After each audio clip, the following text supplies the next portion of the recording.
Alright, so in this video we're going to go through 3 different ways of coiling a rope, just to give you some ideas. Like kind of the few basics for me when you coil a rope is, are you checking it before and after it's being used? But then also, is it ready for the next person to uncoil it really efficiently? So just so, especially when you're working in a big outdoor centre or a big climbing wall, start thinking about the practicalities of you doing a good job, so then it saves time and less sort of messy ropes to be able to then deal with when you come to like go and use your climbing rope. So first of all, we're going to use the black rope. We're going to get the 2 ends. We're going to run the 2 ends through, so we're going to find the middle of the rope, but then also I suppose you can be checking the ropes at the same time. I'm using my thumb, and then I'm just going to loop it over to my head, try and get the 2 ends sort of similar sort of lengths. And then what we're going to do, we're going to match the ropes up. Okay, get all the twists out again, and then this loop here we're going to throw it over her head, and then again just try and get the loops together, throw that over her head, and again throw that over her head, and we're ready. Alright, once you've got towards the ends, then we're going to take the rope off your top of your head. Watch out for getting it trapped in the back of your helmet, and then we want to tie these coils off. So again, we'll just smarten that up a bit. Try and get the loops all the same length, and we're just going to wrap the loops around. When you go around for the next time, try and get it nice and tight and above the first loop. Watch out for any twists.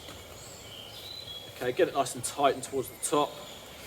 Final one, you can either pull a loop of rope through and pop it all the way over the top, or you can just pull that individual one out through.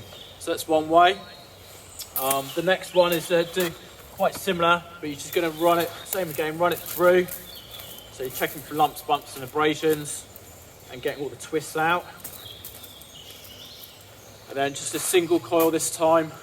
So you're just going to start on one side and again loop it over, use your thumb again, that little trick, and just try and get the ends sort of similar together all the way through.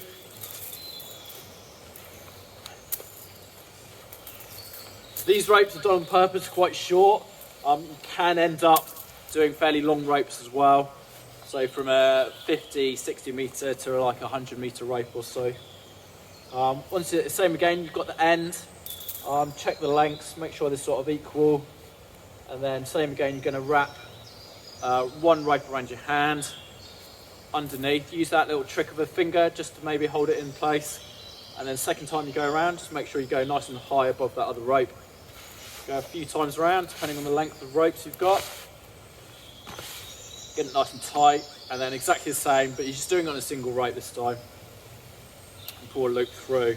So my preference is a single rope, because then when you come to undo him, it's just slightly less easier to uncoil basically, and less likely to get a twist. Alright, so once you've done that, we can do something slightly different this time. So it's called an alpine coil. The same again. Go through all your ropes. Get nice and tight. So you get one end. Okay, importantly, these ropes need to be offset. So you've got one end on there, and then the other end there. Take that off. Get the 2 ends together.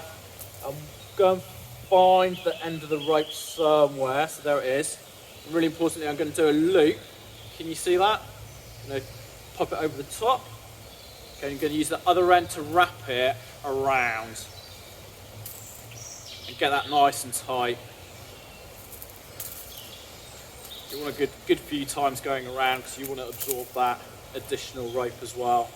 I suppose whilst I'm doing this, I'll probably do my personal climbing ropes like this, definitely out in the Alps, because then this rope can then sit on the top of your rucksack, out the way, and then you can get more in your bag basically,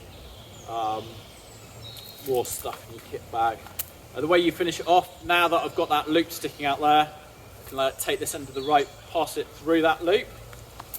Okay, and really importantly now, if I use that end, I can pull this nice and tight, and then that's what's going to lock it in. Alright, just tidy up that little end.